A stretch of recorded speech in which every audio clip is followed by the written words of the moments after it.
అసలు ఇవాళ నేను ఎక్కడున్నానో తెలుసా? వైజాగ్లో ఉన్నాను. తమ్నీలోనేమో పిల్లలు కావాలనుకునే వారికి అని ఉందా, బ్యాక్గ్రౌండ్లోనేమో 49 హాస్పిటల్ ఉంది. ఎస్, వైజాగ్లో 49 హాస్పిటల్ లాంచ్ చేశారు. సో రీసెంట్గా లాంచ్ చేశారు. ఒకసారి విజిట్ అయ్యి సో వీళ్ళ సక్సెస్ మంత్ర ఏంటి తెలుసుకోవాలనుకుంటున్నాను. ఎందుకు అంటే ఈ మధ్యకాలంలో 49 హాస్పిటల్ పేరు గట్టిగా వినిపిస్తోంది. ఆయన అమ్మ అవ్వాలి అని అందరికీ ఉంటుంది. పెళ్ళైన వెంటనే అందరు అడిగిన క్వశ్చన్, ఎప్పుడు గుడ్ న్యూస్ చెప్తారు, పిల్లలు ఎప్పుడు అనుకుంటున్నారు, ప్లానింగ్ ఎప్పుడు? పెళ్ళైన వెంటనే పిల్లలు అంటే కొంతమంది కావాలని డిలే చేస్తారు, కానీ కొంతమందికి రియల్గానే ప్రాబ్లం ఫేస్ చేస్తూ ఉంటారు. పెళ్ళైన కొంతకాలానికి పిల్లలు లేకపోవడము, వీళ్ళు అడిగే క్వశ్చన్స్కి చాలా డిస్టర్బ్ అవ్వడము, సో డిప్రెషన్కి లోన్ అవ్వడము, ఇలాంటివన్నీ మనం ఫేస్ చేస్తూ ఉంటాము. కానీ ఇంతకు ముందు సొల్యూషన్ ఉండేది కాదు, కానీ ఇప్పుడు సొల్యూషన్ ఉంది 49 హాస్పిటల్లో. సో ఈ సొల్యూషన్ ఏంటి అండ్ వీళ్ళు యూజ్ చేస్తున్న అడ్వాన్స్డ్ టెక్నాలజీ ఏంటి అన్నీ కూడా కనుక్కుందాం. ఫస్ట్ మనం డాక్టర్ని కలుద్దాం, రండి.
సో 49కి నేను ఇదే ఫస్ట్ టైం రావడం.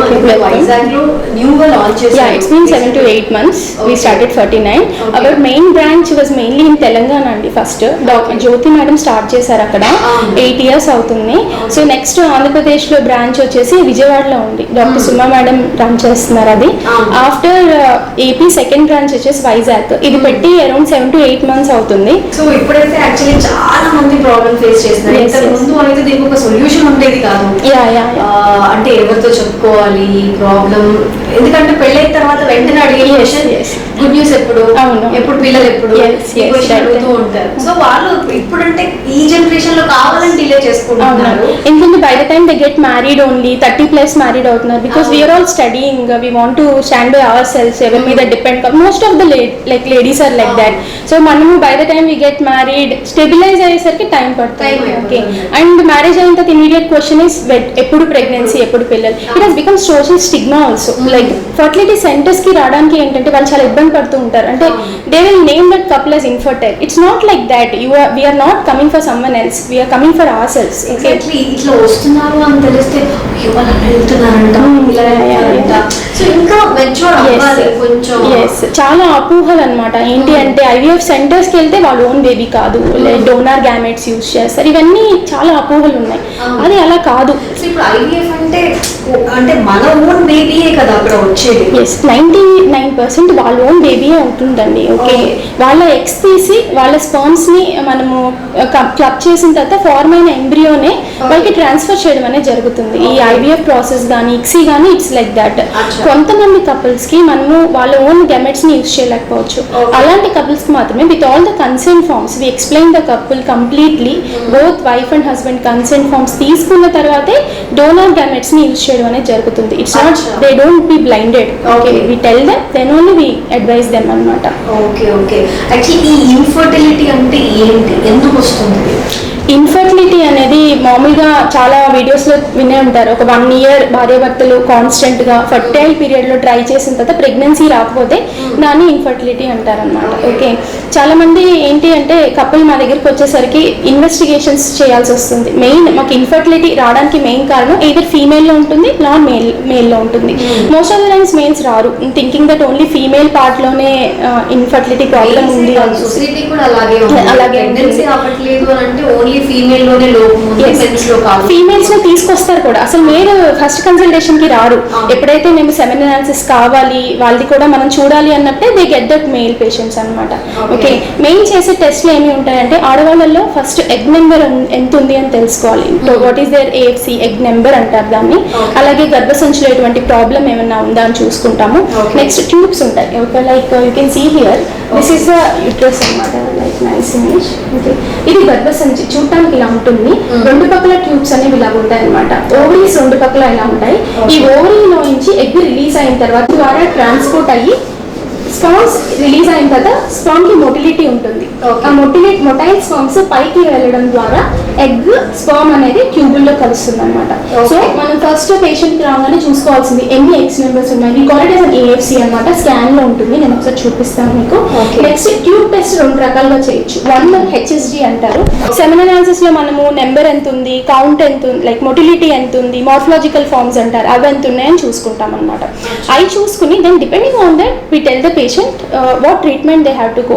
వచ్చిన వాళ్ళందరికీ మనం ఏమి IUI అడ్వైస్ చేయము, IVF అడ్వైస్ చేయము. ఫ్యూ కపుల్ చిన్న ట్రీట్మెంట్స్ తోనే కన్సీవ్ అయిపోతారు. Most of the couple actually చెప్పాలంటే, ఎందుకంటే వాళ్ళు తొందరగా అప్రోచ్ అయితే చిన్న ట్రీట్మెంట్స్ అయిపోతారు.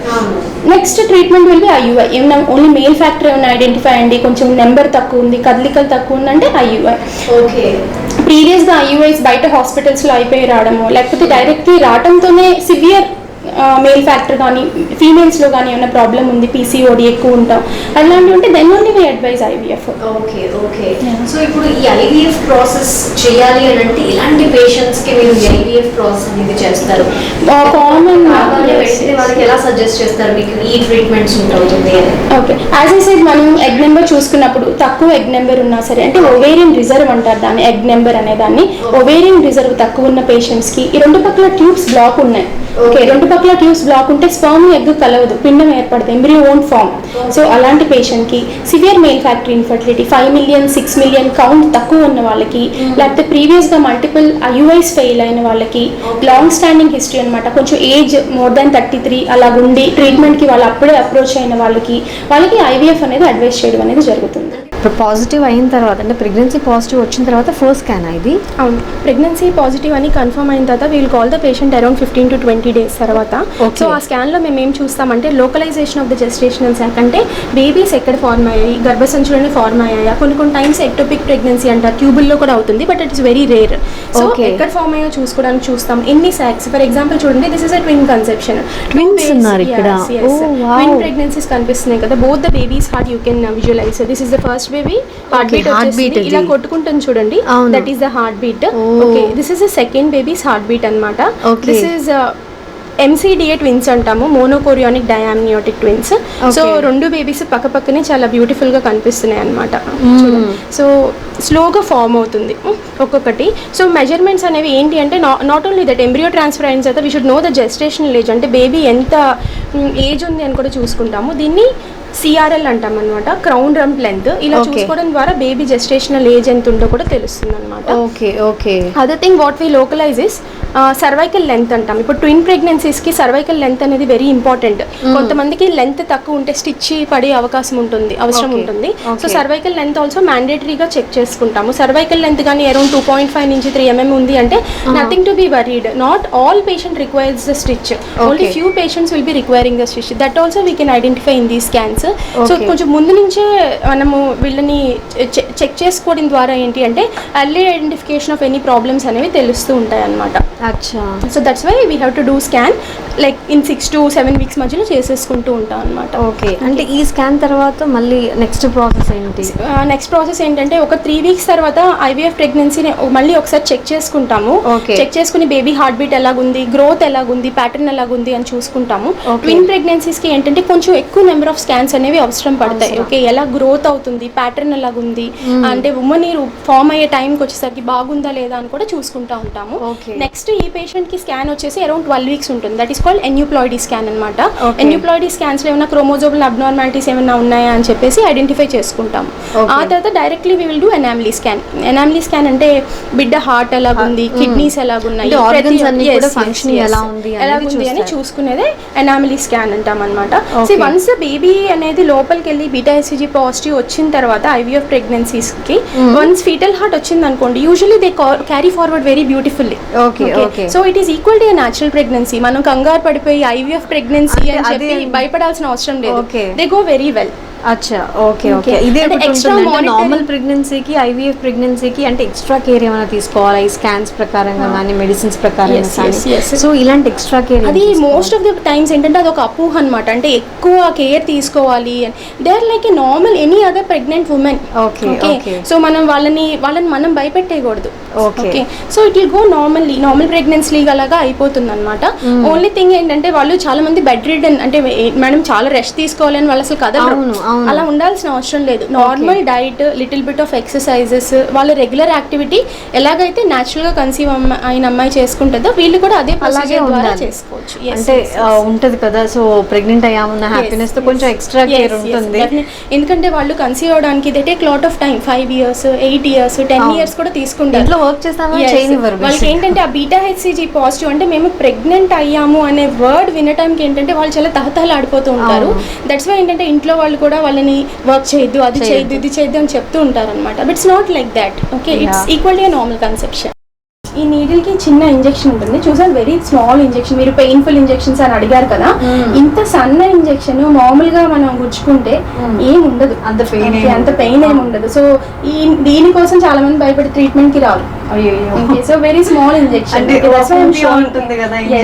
Very small injection. వాళ్ళకి తెలియని కూడా తెలియదు ఇంజెక్షన్ వేసినట్టు, అంత చిన్నగా ఉంటుంది అనమాట. సో ఈ 2 పెన్స్ ఇంటికి తీసుకెళ్ళి కూడా వేసుకోవచ్చు. డోస్ మేము రాసిస్తాం. సో ఇది 10 days 8 to 10 days. ఒక మనం ఎలాగైతే ఇప్పుడు day 4 స్కాన్ చేసామో నేను మళ్ళీ ఒక 2 days తర్వాత స్కాన్ గ్రో అవుతుంది చూసుకుంటాను. సో డోస్ అనేది డిపెండింగ్ ఆన్ మారడం అనేది జరుగుతుంది. ఫాలికల్ గ్రోత్ బాగుంది అంటే that means the dose is sufficient. లేదా కొంచెం స్లోగా ఉంది will increase the dose. That's why we ask the patient to come. Okay, ఒక 2-3 days లోనే మాకు తెలుస్తుంది అనమాట గ్రోత్ ప్యాటర్న్. అంటే ఇప్పుడు ఈ 10 days అయిపోయింది, ఇంజెక్షన్స్ తీసేసుకున్నారు. సో నెక్స్ట్ ప్రాసెస్ ఏంటి? Complete growth around 19 mm follicle 20 mm follicle వచ్చిన తర్వాత ఏంటి అంటే ఆ ఫాలికల్ కంప్లీట్లీ మెచ్యూర్ అయినట్టు, గ్రో అయినట్టు అనమాట. దానికి ట్రిగర్ ఇంజెక్షన్స్ ఉంటాయి.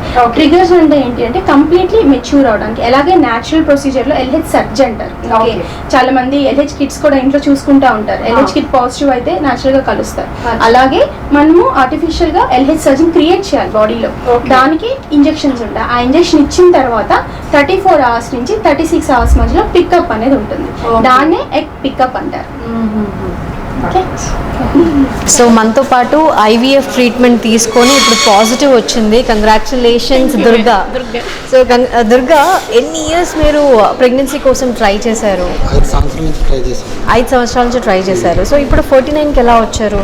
అంటే టీవీలో చూసి, వాట్సాప్ చూసి వచ్చామండి. ఓకే, తర్వాత డాక్టర్ కావ్యరెడ్డి గారిని కలుసుకున్నాం. ఓకే, ఆ ట్రీట్మెంట్ బాగా చేశారు. ఒక నెలన్నరలోనే మాకు సక్సెస్ అయిపోయింది.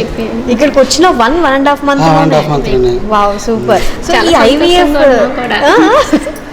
చాలా హ్యాపీగా ఫీల్ అవుతున్నాం. సో తన హ్యాపీనెస్ చూస్తేనే అర్థం అవుతుంది. హాస్పిటల్ స్టాఫ్ కూడా మమ్మల్ని బాగా రిసీవ్ చేసుకోవడం చాలా సరదాగా ఉంటారు. మాకు అందరితో ఫ్రీగా మాట్లాడుతారు డాక్టర్లు అందరూ బాగా చూసుకుంటున్నారు.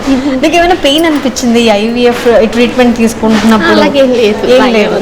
ఓకే, సో ఇప్పుడు ఈ హ్యాపీనెస్ ఎలా ఉంది? చాలా హ్యాపీగా అనిపిస్తుంది. మా డాక్టర్ గారు దయండి మర్చిపోము. మేడంని మర్చిపోం, మేడంని మర్చిపోయాము. సూపర్. సో ఇప్పుడు ఎలాంటి జాగ్రత్తలు చెప్పారు అంటే ఈ ట్రీట్మెంట్ తీసుకున్న తర్వాత మీకు ఎలాంటి తీసుకోమన్నారు? ఏ పని చేయదు, సో మంచం మీద అలా బెడ్ తీసుకోమన్నారు. ఓకే ఓకే, వెరీ నైస్ అండి. Congratulations once again, very happy for you. So నిజంగా ఇట్లా మన పేషెంట్స్ని చూసినప్పుడు మీకు హ్యాపీ అనిపిస్తుంది కదా. సో ఇట్లా successful stories actually all these patients ఎమోషనల్గా కనెక్ట్ అవుతామండి మేము. Okay, every patient has different story. ఇన్ని సంవత్సరాల మ్యారీడ్ లైఫ్, వాళ్ళ కష్టం వాళ్ళ కళ్ళల్లోనే కనిపిస్తుంది. సో వాళ్ళు ప్రెగ్నెన్సీ అంటే more than them we're very happy. AHU unit అంతా ఉంది, అంటే ఎయిర్ హ్యాండ్లింగ్ యూనిట్ అని కంపల్సరీ ఉండాలి ల్యాబ్స్ అన్నిటికీ. ఎయిర్ హ్యాండ్లింగ్ యూనిట్ ఉన్నప్పటికీ ఎనీ ఫ్రాగ్రెన్స్ కానీ ఎనీ స్మెల్ కానీ ల్యాబ్స్లో ఉండకూడదు. That's why we avoid this nail polish, hair sprays. ముందు బట్ చూసారు కదా, ఇంత జాగ్రత్తగా చూసుకుంటున్నారు కాబట్టి ఇంత సక్సెస్ అవుతుంది. సో ఇప్పుడు మనం అవుట్ఫిట్ చేంజ్ చేసుకోవాలి, hair mask and total dress అనేది చేంజ్ చేసుకోవాలి.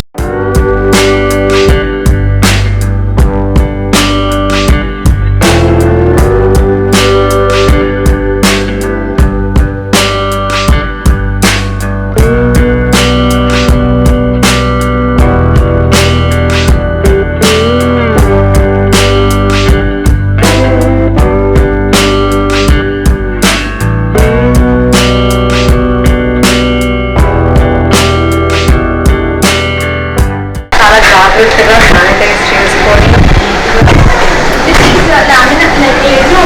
ఎయిర్ హ్యాండ్లింగ్ యూనిట్ అనేది very sterile area.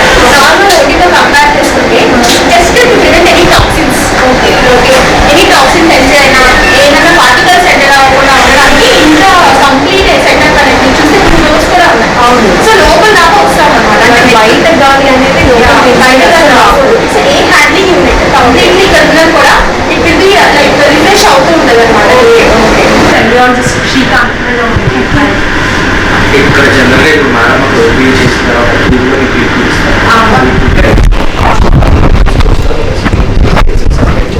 Okay separate చేసి కొంత టైంకి వీళ్ళకి ఉంటుంది ఇంక్యుబేటర్.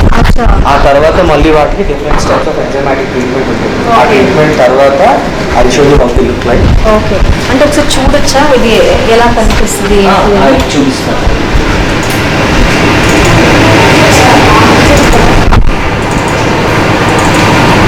సో ట్రీట్మెంట్ అయిపోయిన తర్వాత ఎంజైమాటిక్ ట్రీట్మెంట్ అని చెప్తాను. అయిపోయిన తర్వాత ఎగ్ని ఇలా కనిపిస్తుంది. ఈ ఎగ్ని మేము ఇక్సియన్ ప్రొసీజర్ వాడతాం, అంటే ఇంట్రాసైటోప్లాస్మిక్ స్పామ్ ఇంజెక్షన్ అంటాం. ఈచ్ అండ్ ఎవ్రీ 1 egg లోకి ఒక స్పామ్, బెస్ట్ క్వాలిటీ ఉన్న స్పామ్ ని సెలెక్ట్ చేసి ఇంజెక్ట్ చేస్తాం. ప్రొసీజర్ ఒకసారి ప్రొసీజర్ చూపిస్తారా? ఓకే సార్, ఎక్స్ చేస్తున్నారు, అది మనం లైవ్ లో చూద్దాం. ఓకేనా, ఈ ఎగ్స్ లోకి స్పామ్ అనేది ఇంజెక్ట్ చేయడం అనేది జరుగుతుంది. ఓకే ఓకే, ముందు దాన్ని ఇమ్మొబిలైజ్ చేస్తున్నాం మనం. ఇప్పుడు ఇమ్మొబిలైజ్ చేసిన స్పామ్ ని ఆ నీడిల్లోకి తీసుకుని దానిని మళ్ళీ మనం ఒక ఊసైట్ లో ఇంజెక్ట్ చేస్తాం. సో ఇప్పుడు ఈచ్ అండ్ ఎవ్రీ స్పామ్ ఒక ఎగ్ లోకి ఒక ఊసైట్ వెళ్తుంది. బోత్ షుడ్ బి నార్మల్, అంటే స్పామ్ మన చేతిలో ఉంటుంది కనుక we'll select the best sperm. ఇప్పుడు అక్కడ ఊసైట్ సెలెక్ట్ చేసుకున్నాము, ఆల్రెడీ ఊసైట్ ని పెట్టుకున్నాం కదా డిష్ లో. ఆ డిష్ లో ఉన్న ఊసైట్ కి అది మీకు పైన చూడండి ఒక డాట్ లాగా కనిపిస్తుంది కదా, that is called polar body. అంటే ఎగ్ లో ఉన్న జెనెటిక్ మెటీరియల్ అంతా అందులో ఉంటుంది అనమాట. సో దాన్ని మనం డిస్టర్బ్ చేయకుండా ఈ స్పామ్ ని ఇంజెక్ట్ చేయాల్సి ఉంటుంది. సో ఇద్దరు దాన్ని 6 o'clock పొజిషన్ లో కానీ 12 o'clock పొజిషన్ లో కానీ పెట్టి అప్పుడు స్పామ్ ని ఇంజెక్ట్ చేస్తాం. This is called the holding needle. So egg ని హోల్డ్ చేస్తాం ఆ నీడిల్ తో. That is called the injection needle where the sperm gets inside. So egg ని హోల్డ్ చేసి స్టెబిలైజ్ చేసుకున్న తర్వాత అప్పుడు సైడ్ నుంచి ఇంజెక్ట్ చేస్తాం. నీడిల్ వస్తుంది కదా.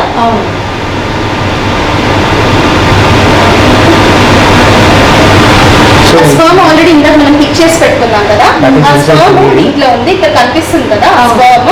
ఈ స్పామ్ ని డైరెక్ట్లీ లోపలికి ఈ ఇంజెక్ట్ చేస్తాం. దీన్ని ఇంట్రాసైటోప్లాస్మిక్ స్పామ్ ఇంజెక్షన్ టెక్నిక్ అని అంటాం అనమాట.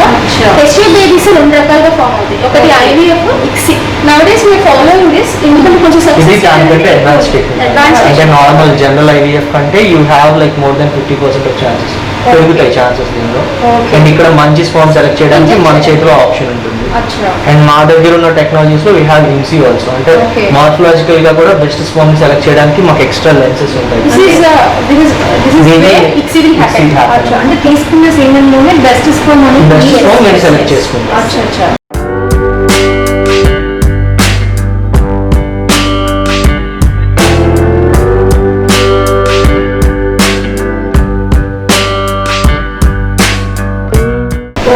degrees 6% ఆఫ్ కార్బన్ డైఆక్సైడ్ ఉంటుంది.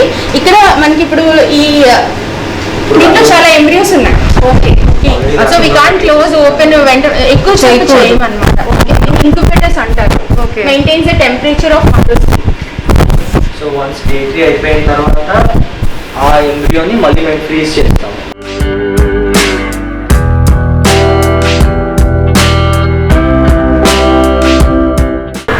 Small, that is the inner catheter which contains the embryos. ఆ inner catheter లోపలికి వెళ్ళిన తర్వాత స్లోగా ఎంబ్రియోస్ లోపలికి ట్రాన్స్ఫర్ చేస్తాం అన్నమాట. ఇప్పుడు కొంచెం ఎంబ్రియోస్ కొంచెం తెల్లగా కనిపిస్తున్నాయి చూడండి. That is microscopic. Once embryo transfer అయిన తర్వాత we call them after 15 days. 15 రోజుల తర్వాత ఎంబ్రియో ట్రాన్స్ఫర్ చేసిన బీటా హెచ్సిజీ అంటారు. అంటే it's a blood investigation for pregnancy. Pregnancy test అనేది చేయడం జరుగుతుంది. సో ఆ రోజు వీళ్ళు నో ద రిపోర్ట్. దెన్ కొన్ని మెడికేషన్స్ అనేవి ఇచ్చి పంపిస్తాము. ఓకే, సో ఈ ప్రొసీజర్ తర్వాత అయితే 15 days వెయిట్ చేయాలి. బట్ ఈ ప్రొసీజర్ తీసుకున్న తర్వాత ఒక 10 minutes వరకు ఇలాగే రిలాక్స్ అయితే చాలు. దాని తర్వాత నార్మల్ గానే ఉంటాం. నార్మల్ కేర్ ఏమీ లేదు. సో నార్మల్గా ఎలాగే ఉంటామో అలాగే ఉంటాం. మళ్ళీ 15 days ఒకసారి చెకప్కి రావాల్సింది. ఓకే ఓకే, సో చూసారు కదా, ఐవీఎఫ్ ప్రాసెస్ ఎలా ఉంటుందో తెలుసుకున్నాము, అలాగే ఐయుఐ ప్రాసెస్ ఎలా ఉంటుందో తెలుసుకున్నాము, అండ్ సింపుల్ గానే మెడిసిన్స్ తో ఎలా చేస్తారో తెలుసుకున్నాము. అండ్ పాజిటివ్ వచ్చిన వాళ్ళ కప్పుల్ని చూస్తే ఎంత హ్యాపీగా ఉన్నారో సో వాళ్ళు చూసాము. సో ఇన్ని చూసిన తర్వాత నాకు ఈ క్వశ్చన్ అడగడం లేదు, బట్ వైఫ్ 49 అంటే ఏం చెప్తారు మీరు? See, 49, the care we give to the patient, we take them close to our heart. Okay, వాళ్ళ కండిషన్ని మేము కూడా ఫీల్ అవుతాం. Okay, so we give lot of positivity to the patients. Okay, then only they can come take the treatment. Okay, చాలా మంది ఆ negativity మూలంగానే treatment కి ఆగిపోతారు. Okay, one is financial constraints ఉండొచ్చు, లేకపోతే ట్రీట్మెంట్ అనే భయం ఉండొచ్చు. So we tell them everything. So we provide them transparency. ఏం ప్రొసీజర్ అవుతుంది, మీకు ఏమేమి ఇన్వెస్టిగేషన్స్ అవుతున్నాయి, అన్ని investigations we give them. Okay, నేను వాళ్ళకి ఎటువంటి టెక్నిక్ యూస్ చేస్తున్నాము, ఐవీఎఫ్ అయితే ఎన్ని ఎగ్స్ వస్తున్నాయి, ఎన్ని ఎంబ్రియోస్ వస్తున్నాయి, everything we note it down. Okay, we give it to the patient. That's how we are transparent. Okay, అంటే ఇప్పుడు ఫైనాన్షియల్ గా అన్నారు కాబట్టి so middle class families afford చేయగలరా? So definitely. Infertility is not a rich disease. Okay, it comes for everyone, poor, middle class, everyone has to have a baby. Okay, that is what the 49 organization is for. Okay, so ప్రతి year they conduct lot of camps. Okay, మేమే like Vizag లో ఉండి వైజాగ్ చుట్టుపక్కల different places, like not only Vizianagaram, మీకు తెలీదు, Palasa, Salur, different small places. They don't know how to go treatment. వాళ్ళకి పాపం పిల్లలు ఉండరు, వాళ్ళకి ఎక్కడికి వెళ్ళాలో తెలీదు ఏంటో. So we go to them.